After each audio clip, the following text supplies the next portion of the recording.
In the vast silence of the Arizona desert, where the stars burn brighter than anywhere on Earth, an aging cowboy made a choice that would change humanity's destiny forever. Jack Morrison had spent 50 years under those endless skies, never expecting to find something not of this world dying beneath the sand. One act of kindness, a simple offering of water and food to a creature he couldn't understand, would bring 200 visitors from the stars to his doorstep, carrying a message that would shake the foundations of everything we thought we knew about the universe. Through the long night, Jack sat vigil beside the alien creature, watching as it struggled between life and death. The being seemed to slip in and out of consciousness, its chest rising and falling in patterns that sometimes stopped altogether for terrifying moments before resuming. Jack found himself talking to it, the way he used to talk to Martha during her final days, rambling about the ranch, the weather, memories of better times. Whether the creature understood or not didn't matter. The sound of a voice seemed to bring it comfort, its features relaxing slightly when Jack spoke. Around 3 in the morning, Jack managed to coax some water into the being's mouth. It drank desperately, its throat working to swallow, and Jack felt a surge of hope. He tried bread next, but the creature turned its head away, making a sound that might have been distress. Frantically, Jack went through his kitchen, wondering what an alien might be able to eat. He tried honey, which the creature accepted with apparent interest. He tried fruit, mashed vegetables, even some of Copper's wet food in desperation. The being consumed small amounts of several things, though Jack couldn't tell if any of it was actually helping or potentially poisoning it. As dawn broke over the desert, painting the sky in shades of pink and orange, the creature seemed to stabilize. Its breathing became more regular. Its color, if you could call that shifting iridescence a color, appeared brighter, more vivid. Jack dozed off in the chair beside the bed, exhausted beyond measure, only to wake an hour later to find the being's large eyes open and fixed upon him. There was something different now, a clarity and focus that hadn't been there before. The creature sat up slowly, moving with obvious pain, and looked around the room with evident curiosity. Its gaze lingered on the photographs on the dresser images of Jack and Martha from happier times. When its eyes returned to Jack, he could have sworn he saw understanding there, perhaps even sadness. It touched its chest with one hand, then gestured toward Jack, then pointed toward its own mouth and made an eating gesture. It was thanking him again, Jack realized, thanking him for the food and water that had saved its life. Over the next few hours, Jack and the alien attempted to communicate. The being couldn't produce sounds that approximated English, and Jack certainly couldn't replicate the musical, complex tones that came from the creature's throat. But through gestures, expressions, and a kind of intuitive understanding that Jack couldn't explain, they began to bridge the gap between their worlds.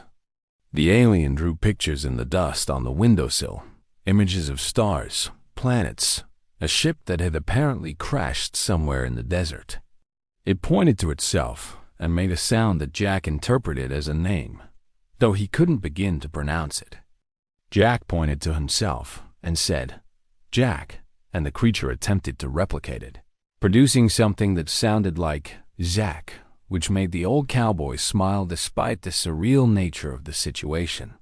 By afternoon, Jack faced a difficult decision. The creature was clearly recovering, but it needed help that he couldn't provide. Its injuries were serious, what appeared to be burns on its arms and a wound in its side that continued to leak that strange silver fluid. He should call someone, he knew that. The military, scientists, somebody who knew what they were doing. But every time he reached for the phone, something stopped him. The way the creature flinched whenever Jack moved too quickly. The obvious fear in its eyes when it looked toward the windows, as if terrified someone might see it. Whatever this being had experienced before crash landing on Earth, it had learned to be afraid. That evening, as Jack prepared more food, a mixture of fruits and honey that the alien seemed to accept most readily his visitor surprised him.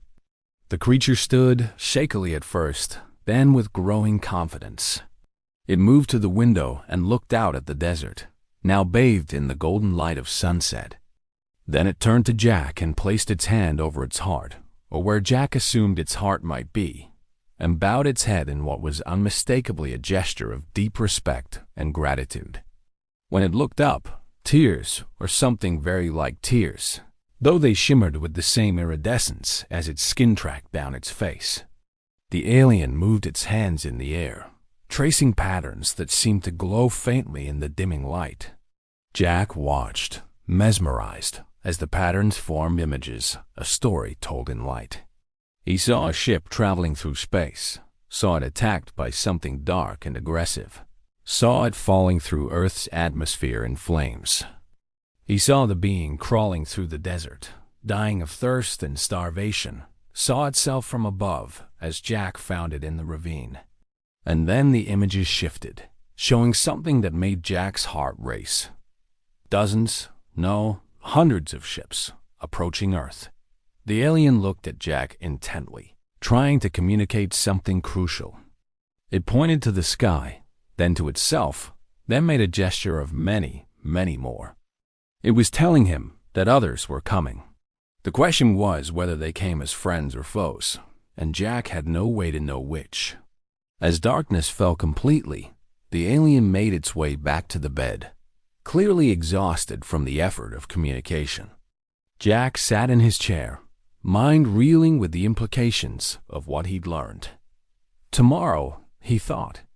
Tomorrow he would have to decide what to do with this knowledge, how to handle what was coming.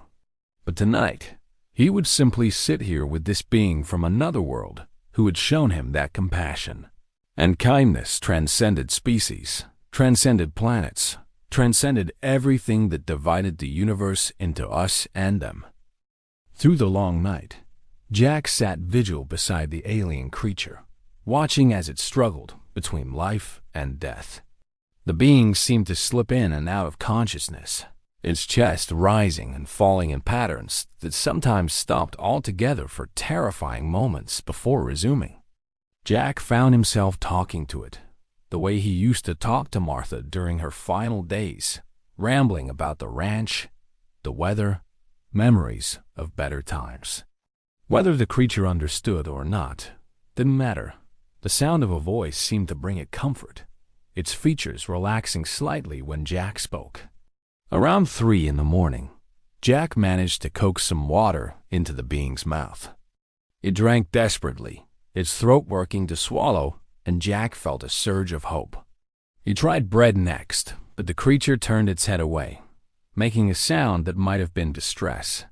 Frantically, Jack went through his kitchen, wondering what an alien might be able to eat. He tried honey, which the creature accepted with apparent interest.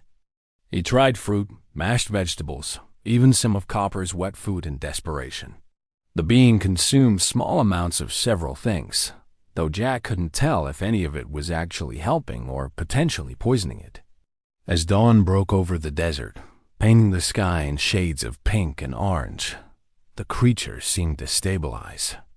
Its breathing became more regular. Its color, if you could call that shifting iridescence a color, appeared brighter, more vivid.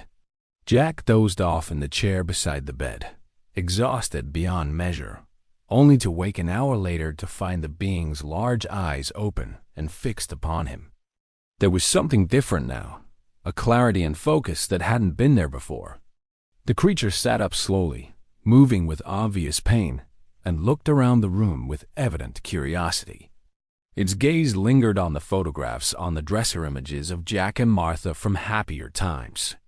When its eyes returned to Jack, he could have sworn he saw understanding there, perhaps even sadness. It touched its chest with one hand, then gestured toward Jack, then pointed toward its own mouth and made an eating gesture. It was thanking him again, Jack realized, thanking him for the food and water that had saved its life. Over the next few hours, Jack and the alien attempted to communicate. The being couldn't produce sounds that approximated English, and Jack certainly couldn't replicate the musical, complex tones that came from the creature's throat. But through gestures, expressions, and a kind of intuitive understanding that Jack couldn't explain, they began to bridge the gap between their worlds. The alien drew pictures in the dust on the windowsill, images of stars, planets, a ship that had apparently crashed somewhere in the desert. It pointed to itself and made a sound that Jack interpreted as a name, though he couldn't begin to pronounce it.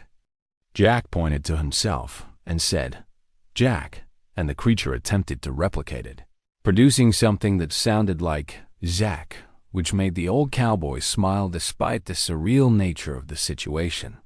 By afternoon, Jack faced a difficult decision.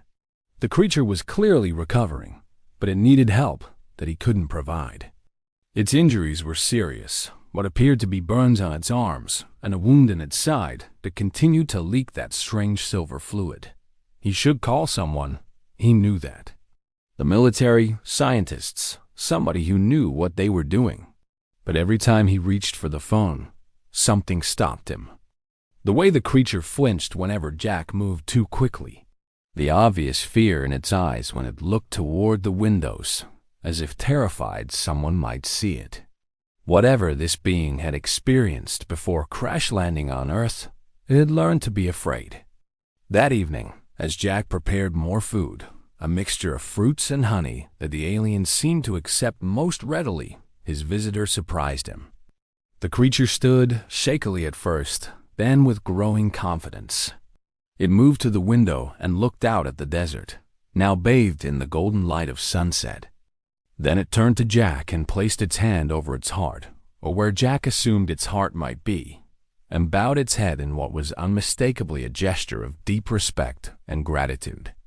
When it looked up, tears, or something very like tears, though they shimmered with the same iridescence as its skin tracked down its face.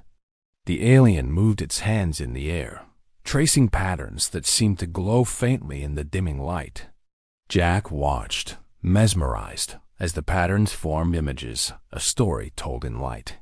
He saw a ship traveling through space, saw it attacked by something dark and aggressive, saw it falling through Earth's atmosphere in flames.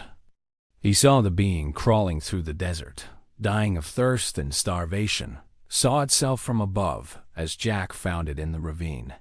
And then the images shifted, showing something that made Jack's heart race. Dozens, no, hundreds of ships approaching Earth. The alien looked at Jack intently, trying to communicate something crucial.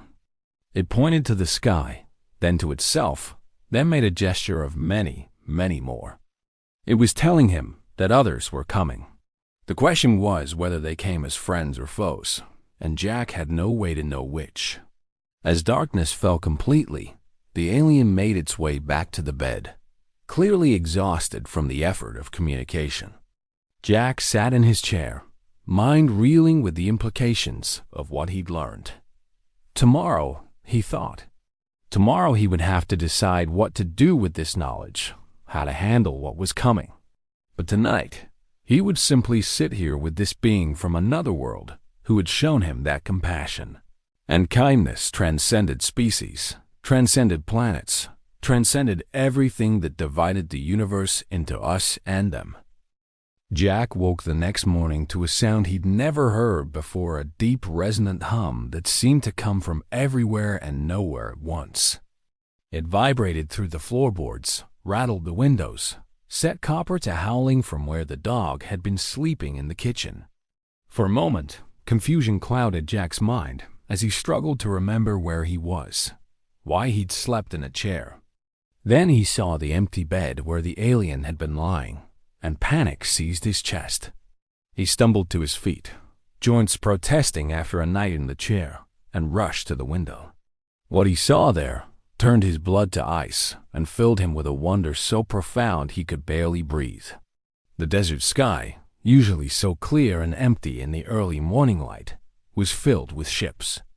Not the massive vessels of science fiction movies, but smaller craft, each perhaps the size of a large truck, hovering in perfect formation above his ranch.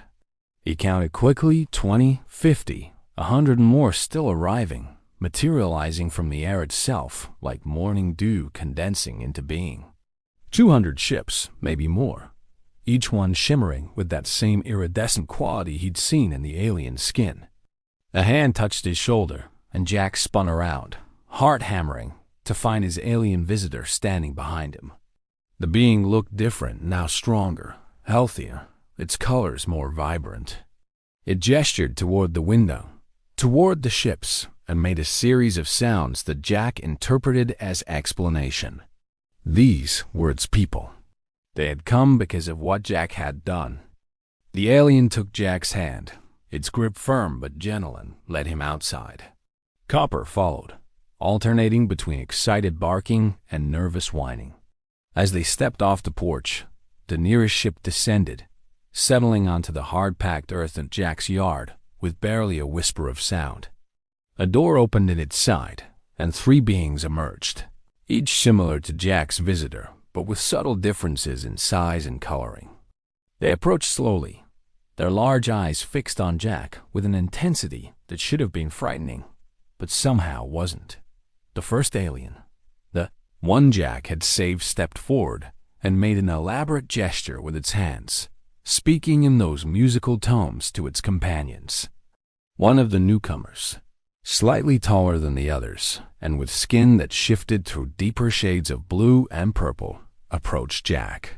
It carried something in its hands, a device that looked like a combination of crystal and metal, pulsing with inner light. The being held it toward Jack, and suddenly a voice filled his head, not heard through his ears, but understood directly by his mind. "We are the Valorians," the voice said, and Jack understood it was coming from the device, translating the alien's thoughts into concepts he could comprehend.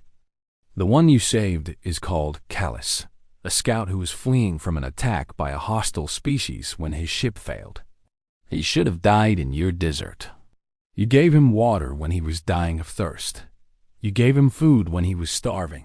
You protected him when you could have called your authorities and become famous, wealthy. Instead, you chose kindness. You chose compassion for a being not of your world, knowing nothing of whether he was friend or enemy. This is the greatest gift any species can offer: mercy without condition." Jack stood speechless as the implications washed over him. Around him, more ships were landing, disgorging their occupants. Valorians of all sizes emerged, spreading across his property, but being careful not to damage anything, moving with a grace and respect for this small corner of Earth that touched something deep in Jack's chest.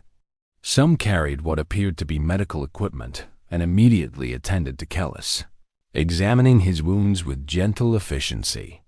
Others simply stood at a respectful distance, their eyes fixed on the old cowboy who had altered the fate of 2 species with a simple act of humanity.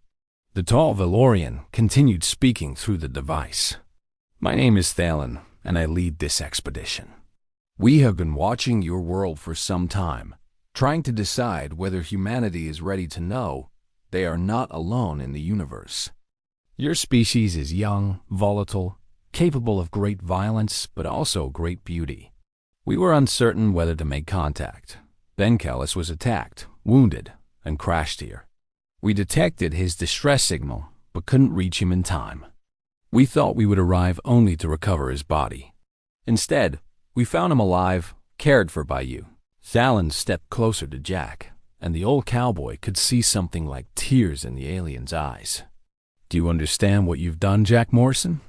In saving one Valorian, you've proven that humanity possesses the most important quality required for joining the greater community of intelligent species: the ability to recognize suffering in the unfamiliar and choose to ease it.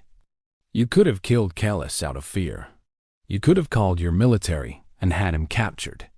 Instead, you saw a being in pain and responded with the same compassion you would show to any injured creature. This is the test, Jack. This has always been the test." The weight of those words settled on Jack like a physical thing. He looked around at the assembled Valorians, at the ships hovering overhead, at Callus, who was watching him with those galaxy-containing eyes. "Test?" Jack managed to croak out, his voice rough with emotion. This was a test? No, Talon said firmly. Not intentionally. Callus's crash was a tragic accident, and we genuinely thought he was lost. But accidents often reveal truth better than any planned examination. When you found him, you were faced with a choice that revealed the content of your character, and by extension, the potential within your entire species. There are those on our council who believed humans were too aggressive, too xenophobic to accept peaceful contact. You have proven them wrong. Jack felt his knees grow weak and sank down onto the porch steps. Copper pressed against his leg, offering the comfort only a loyal dog can provide. The morning sun climbed higher, casting long shadows across the desert as 200 Valorian ships maintained their vigil above his ranch. Everything had changed in the span of 2 days. His quiet, lonely existence, Earth's place in the cosmos, the future of humanity itself. And it had all hinged on one simple decision: to help a dying creature in the desert, regardless of what that creature might be. The hours that followed were a blur of activity that Jack could barely process. The Valorians moved with purposeful efficiency, setting up what Talon explained was a temporary communication hub. They wanted to broadcast a message to Earth's governments, to prepare humanity for first contact. But before they did that, they wanted Jack's input, his perspective as the first human to truly interact with them as equals, rather than specimens or threats. Inside his small ranch house, now filled with alien technology that hummed and glowed with soft light, Jack sat at his kitchen table with Talon, Callus, and 3 other Valorian leaders. Through the translation device, they explained the complexity of the situation. The hostile species that had attacked Callus beings, called the Kreth, were expansionist and aggressive, consuming resources from world after world in their path. Earth lay in their projected trajectory, though the Valorians estimated humanity had perhaps 50 years before the Kreth arrived. Maybe less. We want to offer humanity protection, Talon explained. The device translating not just words but emotions, earnestness, concern, hope, an alliance. We can provide technology, defensive capabilities, guidance in preparing for what's coming. But we must do this carefully. Your species has stories, fears about alien invasion. If we simply appear in your cities, over your capitals, we could trigger exactly the kind of panic and violence we wish to avoid. Jack listened, his weathered hands wrapped around a cup of coffee that had long since gone cold.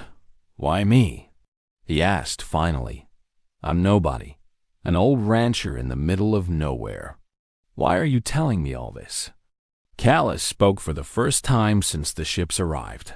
His voice translated through the device as surprisingly warm and gentle. Because you are exactly the kind of human we hope represents your species' future. You acted without thought of reward or recognition. You helped because it was right, because it was kind.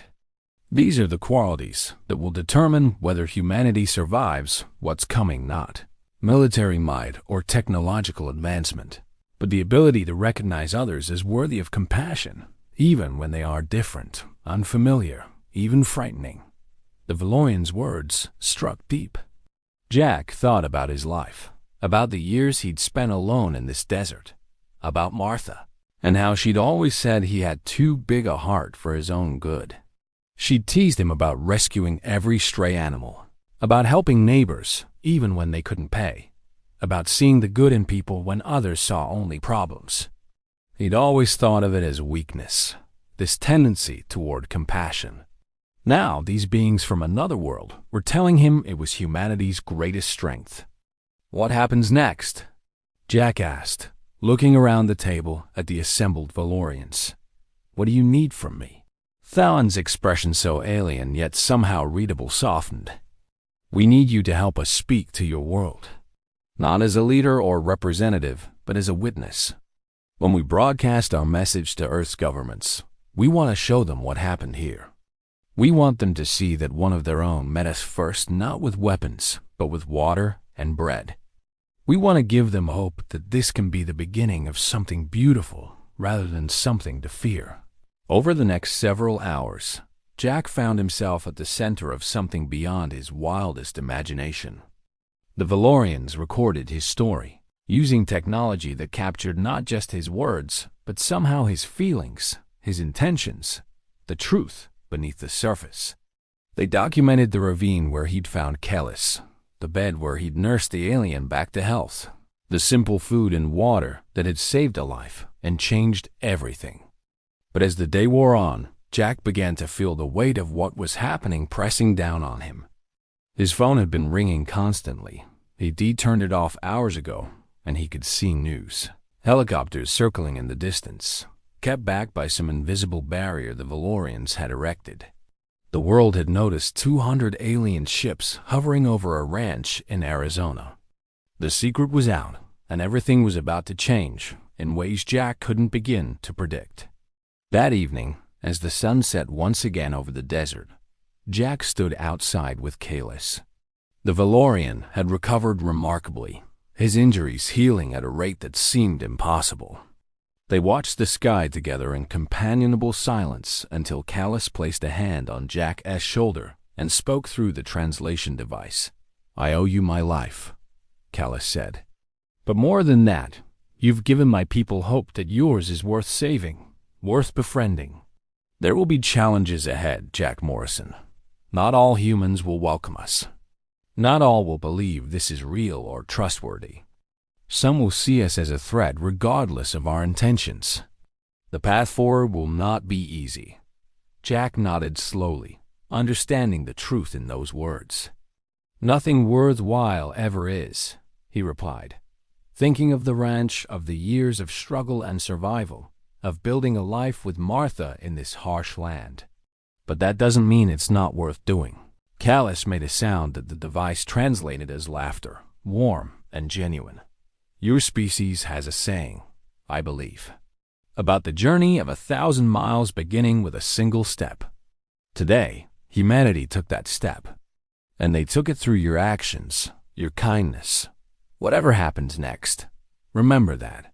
Remember that when two species reached across the vast darkness of space and touched for the first time, it was not with violence or fear, but with compassion.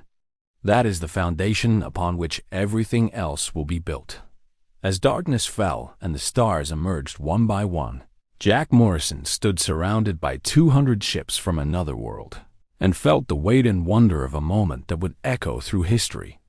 Tomorrow, the Valorians would make their formal contact with Earth's governments. Tomorrow, everything would change. But tonight, he simply stood here with a being he'd saved, both of them alive against all odds, proof that kindness could bridge even the vast emptiness between worlds. The next morning brought a delegation unlike any Earth had ever seen. Representatives from every major government arrived at Jack's ranch, escorted by Valorian ships that had cleared a path through the media circus surrounding the property. Military vehicles lined the access road, but at Fallon's insistence and with Jack's reluctant permission, only unarmed diplomats were allowed to approach. The Valorians wanted this first meeting to set a precedent conversation, not confrontation. Jack stood on his porch as world leaders crossed his dusty yard, looking supremely out of place in their expensive suits and formal attire.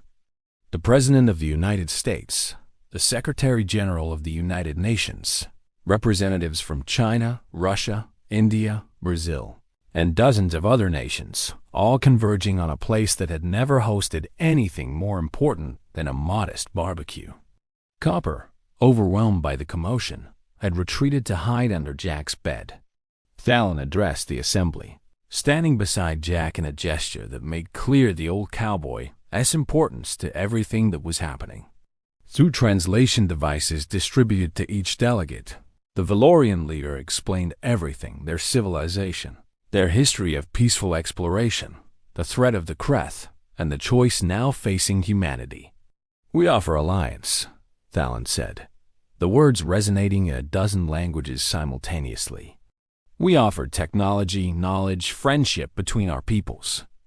But we must be clear, this is not salvation handed to you without effort. The Kreth will come, whether you join us or not. The question is whether humanity will face them alone and unprepared, or as part of a coalition that has survived their aggression before. The questions came rapid fire, as expected. What did the Valorians want in return? How could Earth trust them? What proof did they have that the Kreth even existed? Why should humanity believe any of this? Each question was answered patiently, thoroughly, with a transparency that seemed to catch many delegates off guard. The Valorians shared data, star charts, recordings of previous Kreth attacks on other worlds.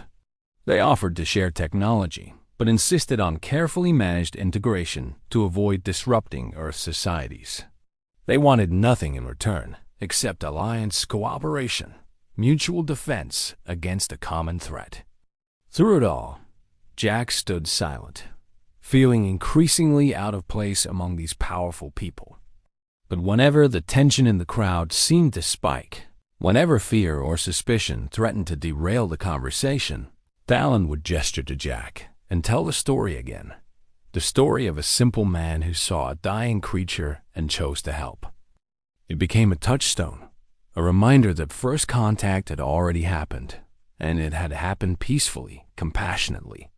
"This is your choice," Talon said as the sun reached its zenith. "We will not force ourselves upon you. If humanity rejects our offer, we will leave and not return unless you call for us. But know this: Jack Morrison represents the best of what your species can be. He showed us that humans are capable of extending compassion beyond the boundaries of their own kind. If you choose to embrace that quality, to let it guide you in this moment of decision, then we believe our peoples can build something extraordinary together." The debate continued for hours, moving inside Jack's house when the heat became too intense, spreading out into every room as different delegations huddled in private conversations. Jack made coffee, feeling ridiculous offering it to people who literally controlled the fate of nations. The President of the United States stood in his kitchen, drinking from Martha's favorite mug, discussing the future of human civilization. It was surreal beyond words. As afternoon faded toward evening, a consensus began to emerge. The delegates agreed to a preliminary alliance, provisional, supervised, with strict protocols for technology transfer and cultural exchange. Earth would join the coalition against the Kreth, but carefully, deliberately, with humanity maintaining sovereignty over its own world and decisions. The Valorians agreed to every condition, every safeguard. They had waited this long to find allies. They could afford to be patient. Callus found Jack sitting on the porch steps as the final agreements were being drafted inside. The Valorian settled beside him, moving with an ease that spoke of complete recovery. "How do you feel?" Callus asked through the translation device. "Knowing that your action saving one life has led to all of this?" Jack was quiet for a long moment, watching the sun paint the desert in shades of amber and rose. "Terrified," he admitted finally. "Hopeful. Confused. I keep thinking about Martha, about how she used to say that every small kindness ripples out in ways we can never predict. She would have loved seeing this, knowing that something so simple could matter so much. It always matters," Callus said softly. "Every act of compassion, every moment of choosing mercy over fear, they all matter. They shape not just individual lives, but the trajectory of entire civilizations. You have given humanity a gift, Jack Morrison. You've shown them who they can be, at their best. What they choose to do with that gift, that remains to be seen. But the opportunity exists because of you." As darkness fell, the delegates emerged with a historic document, the first treaty between Earth and an extraterrestrial civilization. It would need to be ratified by individual governments, of course, but the framework was established. Humanity would not face the future alone. Talon announced that a Valorian embassy would be established, that exchange programs would begin within months, that the long process of preparing Earth for what was coming would start immediately. And through it all, Jack Morrison, a 67-year-old cowboy who'd lived his whole life in virtual obscurity, stood as the bridge between worlds, proof that the most extraordinary changes can begin with the simplest acts of human decency. 6 months after first contact, Jack Morrison stood in the same spot where he'd found Kellis dying in the sand, but the desert around him had been transformed. Where there had been only scrubland and rock, now stood the beginnings of a joint human-Valorian research facility, a place where scientists from both species worked side by side to prepare for the challenges ahead. The facility was being built according to principles of minimal environmental impact, using Valorian technology that seemed to work with the land rather than against it. Jack had refused all offers of wealth or fame following the contact. He'd turned down book deals, movie rights, speaking engagements offering sums that made his head spin. Instead, he'd asked for only one thing: that his ranch remain his, that he could continue living the simple life he'd always known, and that any facility built nearby respect the land that had been his home for 50 years. The Valorians had agreed immediately, and the various Earth governments had little choice but to honor the wishes of the man who made it all possible. Kellis visited often, having been appointed as the primary liaison between their species. A genuine friendship had formed between the old cowboy and the alien scout, built on mutual respect and the shared experience of that pivotal night. They would sit on Jack's porch in the evenings, watching ships come and go from the facility, discussing everything from philosophy to the best way to fix a fence post.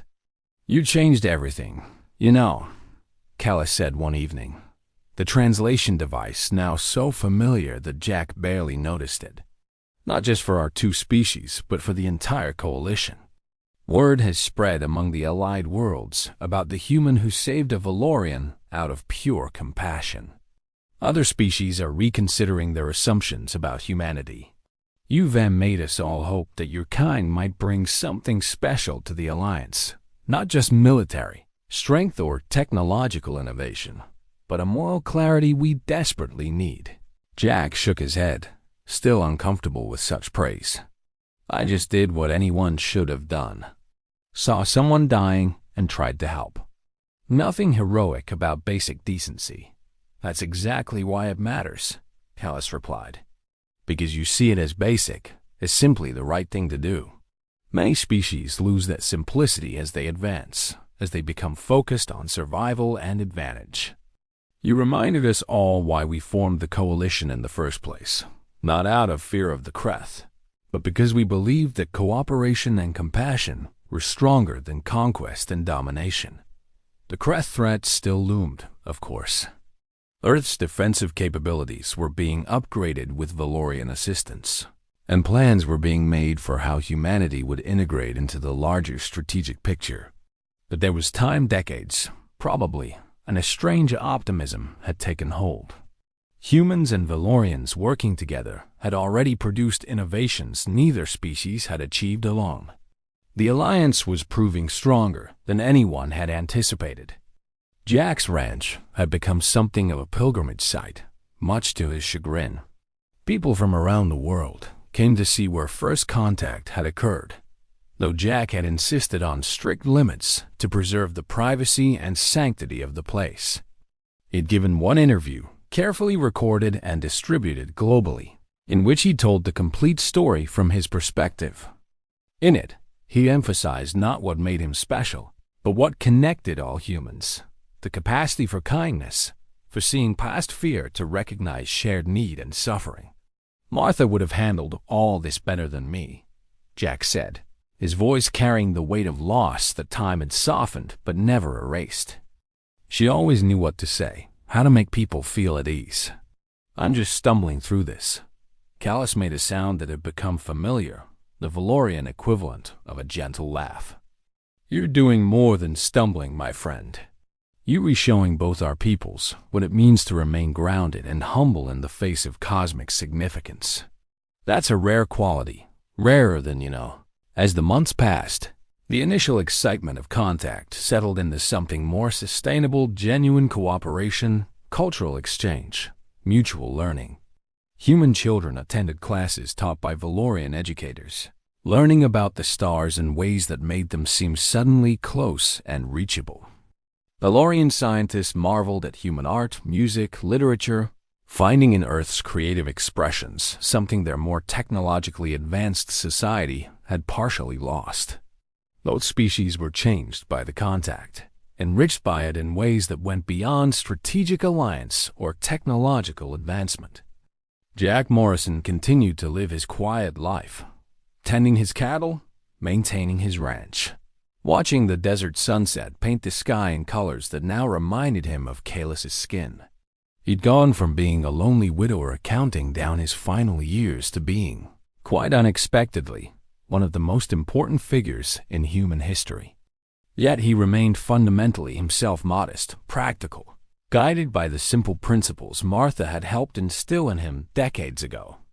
On the first anniversary of contact, the Valorians held a ceremony at the research facility, with representatives from Earth's governments and the allied species joining via holographic communication. Thalen presented Jack with something the Valorians called a beacon of hope, a crystalline device that pulsed with inner light, given only to individuals who had altered the course of history through acts of extraordinary compassion. Jack accepted it quietly, placing it on the mantel beside Martha's photograph, where it would cast its gentle light through the long desert nights. "You know what I think about most?" Jack said to Kalis that evening, after the ceremony had ended and the crowds had dispersed. "I think about how close I came to walking past you that night. How I almost convinced myself that whatever Copper had found could wait until morning. If I'd made that choice, if I'd decided I was too tired or was too dark, or it wasn't my problem, none of this would have happened. You would have died, and humanity might have met your people very differently. Maybe not at all. It terrifies me, how much hung on one small decision." Kalis looked at his friend with those vast, galaxy-containing eyes. "But you didn't walk past. You followed your dog into the desert because you trusted that something needed you. That's not luck or chance, Jack. That's character. That's the sum total of every small choice you made throughout your life, building toward that moment. Martha saw it in you. I saw it in you, even while I was dying. The entire universe can turn on such moments, but those moments don't come to just anyone. They come to people who have spent their lives preparing for them, even without knowing it." As the stars emerged above the Arizona desert, two beings from different worlds sat together in companionable silence, living proof that the vast darkness between stars could be bridged by the simplest and most profound force in the universe: compassion. Offered freely kindness, given without expectation of return, the choice to help rather than to harm. One aging cowboy had reached out to save a dying stranger, and in doing so had illuminated a path forward for all humanity, showing that even in a universe vast beyond comprehension and filled with unknown threats, the greatest strength would always be the ability to recognize suffering in another and choose to ease it regardless of how unfamiliar or frightening that other might be. The years that followed would bring challenges, certainly misunderstandings between species, political tensions, the slow and sometimes painful process of integrating two vastly different civilizations. There would be humans who never trusted the Valorians, who saw conspiracy and manipulation in every gesture of friendship. There would be setbacks, disappointments, moments when the alliance seemed fragile and uncertain. But whenever doubt threatened to fracture what had been built, people would remember the story of Jack Morrison and Kalis, would remember that first contact had happened not in a sterile government facility or a military installation, but in a simple ranch house where an old man had offered water and bread to a dying stranger. Jack lived to see the first joint human-Valorian defensive stations established in orbit around Earth. He lived to see the first human children born, who would grow up never knowing a world where they were alone in the universe. He lived to see technologies that extended human lifespan, cured diseases that had plagued humanity for millennia, opened doors to possibilities that had existed only in dreams. And through it all, he remained the humble cowboy who had simply done what he thought was right who saw no distinction between the worth of one life and another, whether that life was human, Valorian, or anything else that might exist among the stars. On his 75th birthday, surrounded by friends both human and alien, Jack Morrison stood on his porch one final time as the sun set over the desert he had always called home. Kellis stood beside him, as he had on so many evenings, and together they watched the sky darken and the stars emerge. Ships moved between Earth and the orbital stations, carrying people and goods in hopes for a future that seemed brighter than either species had dared imagine alone. "Do you ever regret it?" Kellis asked quietly. "The loss of your privacy, the way your life changed. You could have lived out your years in peace and solitude. Instead, you became a symbol, a public figure. Whether you wanted it or not." Jack considered the question carefully, as he always did, taking his time to find the right words. "I miss the quiet sometimes," he admitted. "Miss the days when it was just me and copper and the desert. But regret? No. Martha used to say that we're put on this earth to make a difference, even if it's just a small one. Well, I guess I made a difference. Didn't I? Not the one I expected. Certainly not the one I would have chosen. But I gotta see something most people never will: proof that kindness matters, that compassion can change everything. That's worth any amount of lost privacy." He paused, a slight smile crossing his weathered face. "Besides, I got you out of the deal. A friend who can tell me about civilizations thousands of years old, who can show me wonders I couldn't have imagined. Not many men my age can say they've got a best friend from another planet. Martha would have gotten a kick out of that." Kellis made that warm laughing sound, and the two friends stood together as the last light faded from the sky. Around them, the desert breathed its ancient rhythms, unchanged by the presence of alien ships and advanced technology. The land remembered its own truths, that survival here had always required adaptation, cooperation, the ability to find water in the driest places and shelter in the harshest conditions. In that way, Jack thought, his desert had prepared him perfectly for what was to come. It had taught him that resources were meant to be shared, that helping others survive was the only way to ensure your own survival, that the harsh beauty of existence revealed itself most clearly to those willing to show mercy in merciless places. The story of Jack Morrison and Kellis spread beyond Earth, beyond the Valorian worlds, throughout the entire coalition of allied species. It became a parable, a teaching story about the importance of compassion in an often hostile universe. Children of a dozen species learned about the cowboy and the scout, about how one act of kindness had bridged worlds and changed the course of history. Philosophers debated its implications. Politicians referenced it in speeches about interspecies cooperation. Artists created works inspired by that moment in the desert when two beings from different stars reached across the void and recognized each other as fundamental worth.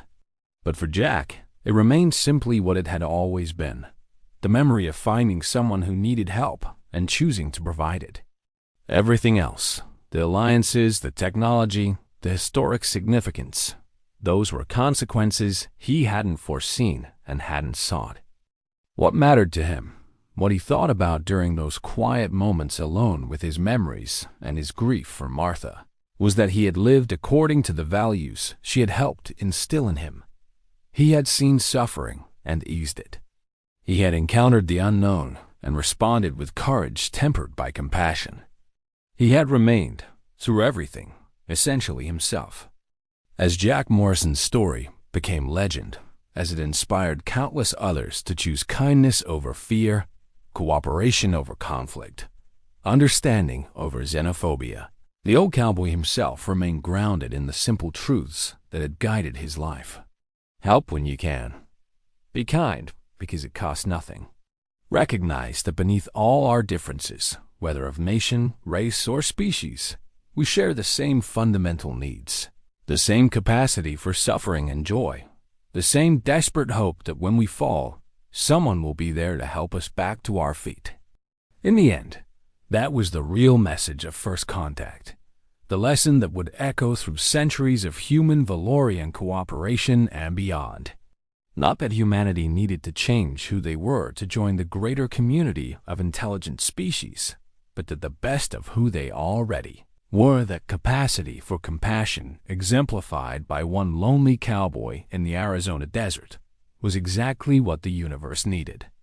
Jack Morrison had proven that the distance between stars, however vast, was nothing compared to the connection forged by one being choosing to care for another.